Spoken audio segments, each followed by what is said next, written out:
Since you work as a head of operations for Complete Akash Hospital, and you're dealing with patients here on a daily basis, to and fro movement, might be you can face some escalation sometimes. So tell me how a typical day for you looks like here. What's the day like? It's great to have patients here. So in a day we used to see more than 50 patients. Okay, so we have getting chunk of patient from CIS countries and other Sudan, other countries also. So there is no issues about it. We have a good team who takes care of the patient. We have a system which we used to take care.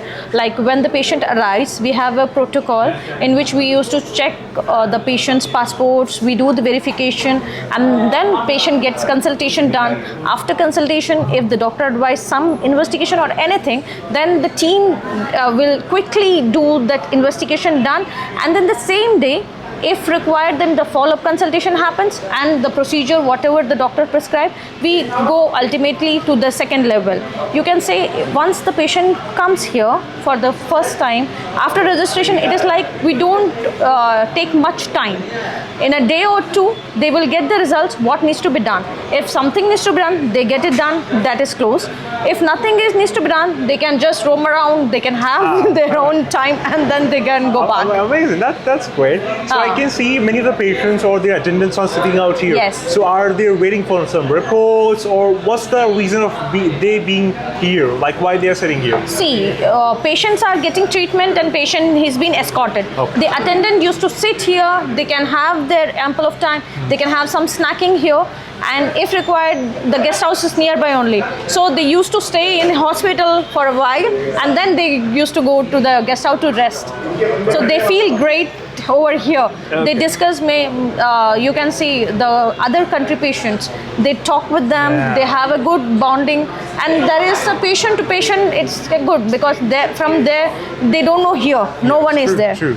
So it is like a friendship. Amazing. So if I ask you from which countries we receive the maximum patients, and tell me about the geography about so that. We receive maximum patient from CIS countries, that is Uzbekistan, Turkmenistan, Kazakhstan, like those countries we have a good level of patients which is there. Sudanese we have. So it's like African region and the CIS region. Yes. You mentioned. Also tell me, since we have just encountered a war-like situation recently which really baffled the international market of travel and the flights and all of that. So has it in a way, like hindered the patient flow? Yeah, bit, but when the patient is required the treatment and they have to get it done, they get a solution. They find out the ways how to go about. The costing for the flights got changed, but still they manage. In that case, what we have done is we know the crisis they are facing and the amount which is being spent only for traveling. So we give a minimum package so that the patient is comfortable about the accommodation and for the treatment, so they can get it done. That we do. Perfect. Sounds good to me. Thank you for your time. Since you were occupied, then you have given me time. Appreciate it. Thank you. Thank you so much. Means a lot. Thank you. Take care.